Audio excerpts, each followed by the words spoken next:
खून था, शरीर में कोई कपड़ा नहीं था, पैर दोनों राइट एंगल में मिला गया। वो एक डॉक्टर थी, वो हीलर थी, लोगों की जान बचाते बचाते उसके साथ एक हीनियस क्राइम हुआ है।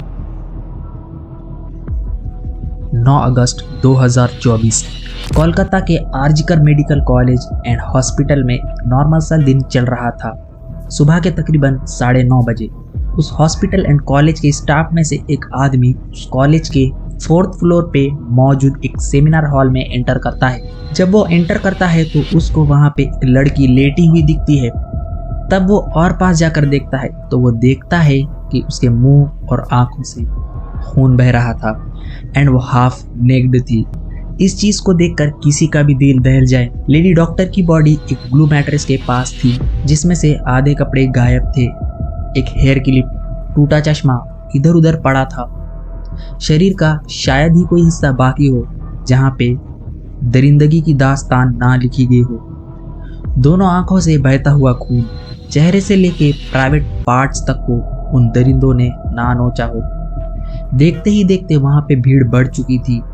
हॉस्पिटल में जहां लोगों की जिंदगियां बचाई जाती थी वहीं पर ही ऐसा मंजर देखने को मिले, ये बात बेहद ही डरावनी है। जब ये बात कॉलेज के एडमिनिस्ट्रेटर्स तक पहुंची तो कॉलेज के प्रिंसिपल संदीप घोष ने एक बेहद ही शर्मनाक हरकत की। उसने उसी दिन सुबह के 10:53 पर कॉलेज के सुपर असिस्टेंट से डॉक्टर के घर पे फोन लगवाया। पेरेंट्स के पास कॉल गया। पेरेंट्स को ये बताया गया कि आप हॉस्पिटल आ जाइए, आपकी बेटी की तबीयत काफ़ी ज़्यादा ख़राब है। पेरेंट्स घबरा गए। पेरेंट्स वापस कॉल करते हैं बट कोई रिसीव मिल नहीं रहा था। लेकिन 15 मिनट बाद वापस कॉल आता है कि आपकी बेटी ने हॉस्पिटल में खुदकुशी कर ली है। जबकि उसके पेरेंट्स ने पिछली रात ही ठीक 11:30 बजे उनकी बेटी के साथ काफ़ी अच्छे से बातें की। और आज ये सब कैसे? आखिर ये सब किया किसने था? और सबसे बड़ी बात, क्यों? किस तरह की साजिश रची जा रही थी? इस केस में काफ़ी सारे खुलासे हुए हैं। काफ़ी सारे लोग सड़कों पर भी उतर आए हैं। सबकी एक ही मांग है, जस्टिस।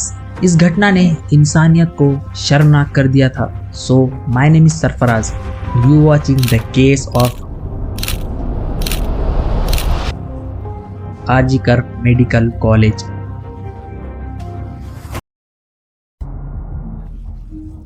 मैंने जो डिटेल्स पहले बताई है वो सब पुलिस की रिपोर्ट में शामिल है।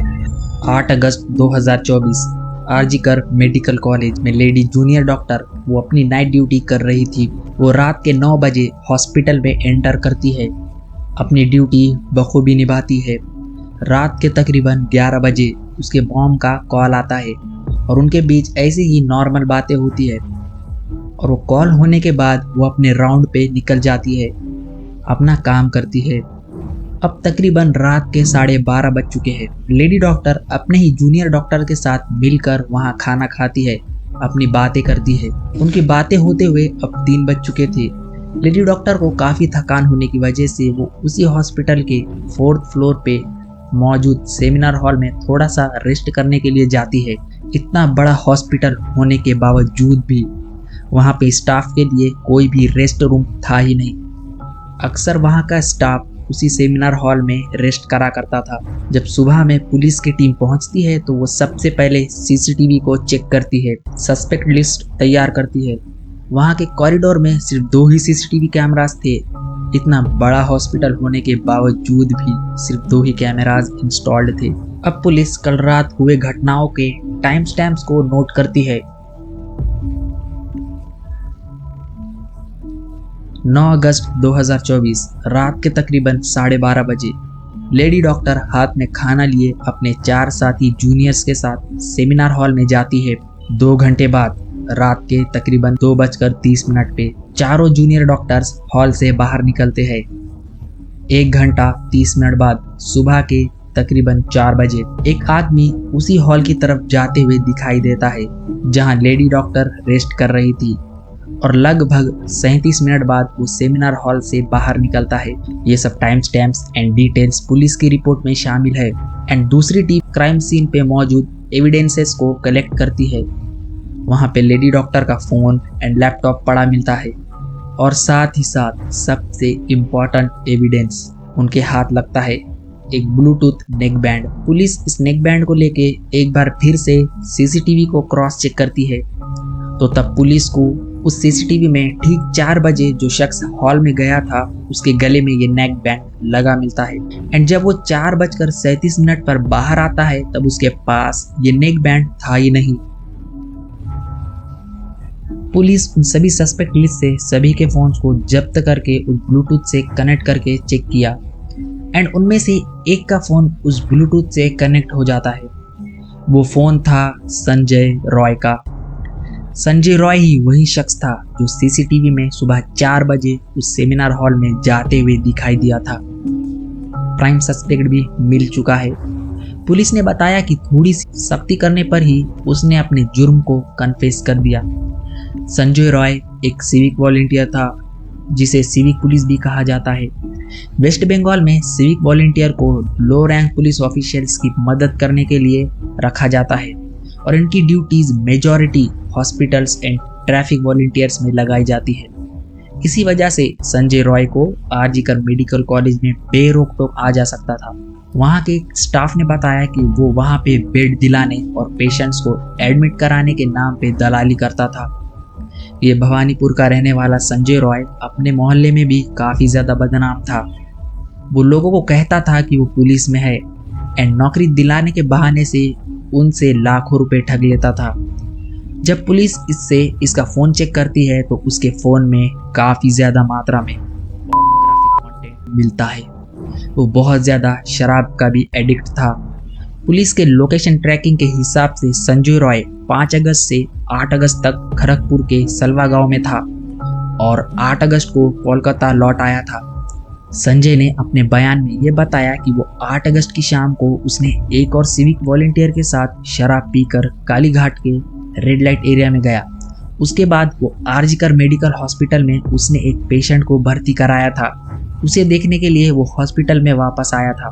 वहाँ से निकलकर वो फिर से शोभा बाजार के रेड लाइट एरिया में गया। उसके बाद उसने फिर से शराब पी और दोबारा आरजीकर मेडिकल हॉस्पिटल में पहुंच जाता है एंड उसके बाद उसने लेडी डॉक्टर के साथ अपनी दरिंदगी दिखाई। संजय रॉय ने दरिंदगी दिखाने के बाद वो बाहर पुलिस के बैरक में जाकर सो गया। कैसा सिस्टम है जो पुलिस में नहीं है वो भी पुलिस के बैरक में जाकर सो रहा है। पुलिस ने सर्कमटेंशियल एविडेंस के आधार पे संजय रॉय को ही एकमात्र मुजरिम मानकर उसको अरेस्ट कर लिया और पुलिस ने इस केस को 24 घंटे में ही सॉल्व कर लिया था। इसी एक्शन से पुलिस खुद को शाबाशी दे रही थी। He is a criminal of the highest order, which deserves the highest form of punishment. कहानी सिर्फ यही ख़त्म नहीं होती है। हर वक्त इस केस में ऐसे ऐसे खुलासे और किरदार आए जा रहे थे जैसे किसी मूवी की स्क्रिप्ट की तरह, और हर कोई नया सवाल छोड़ रहा था।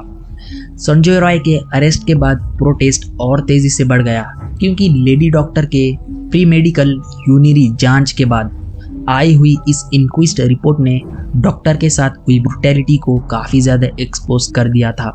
आंखें, मुंह और प्राइवेट पार्ट से खून निकल रहा था। गर्दन, फेस, लेफ्ट लेग, बेली, एंकल और होठों पर भी गहरी चोट आई थी। लेकिन मैं एक चीज़ आपको बता दूं, इंक्विस्ट रिपोर्ट एंड पोस्टमार्टम रिपोर्ट दोनों अलग अलग होती है। इस रिपोर्ट के बाद से ही पूरे देश भर के डॉक्टर्स इंसाफ की मांग कर रहे हैं, प्रोटेस्ट कर रहे हैं, क्योंकि एक आदमी जो कि नशे की हालत में था और वो 31 साल की महिला के साथ हुई इस अपराध के पीछे अकेले नहीं हो सकता था। क्या इसके पीछे एक बड़ा सा षड्यंत्र रचा जा रहा है या किसी ऐसे को बचाने की कोशिश की जा रही है जो इस केस में भी शामिल हो? एक अकेला आदमी इस खौफनाक काम को अंजाम नहीं दे सकता है। इसके आगे की डिटेल्स और भी है, सेकंड वीडियो जल्द ही लेकर आऊँगा। और इस केस में काफ़ी ज़्यादा खुलासे हुए हैं आरजीकर मेडिकल कॉलेज, संदीप घोष के बारे में, और डॉक्टर के बहुत सारे रिपोर्ट्स भी आए हैं। इन चीज़ों पर भी मैं अगली वीडियो में बात करूँगा। मिलते हैं अगली वीडियो में।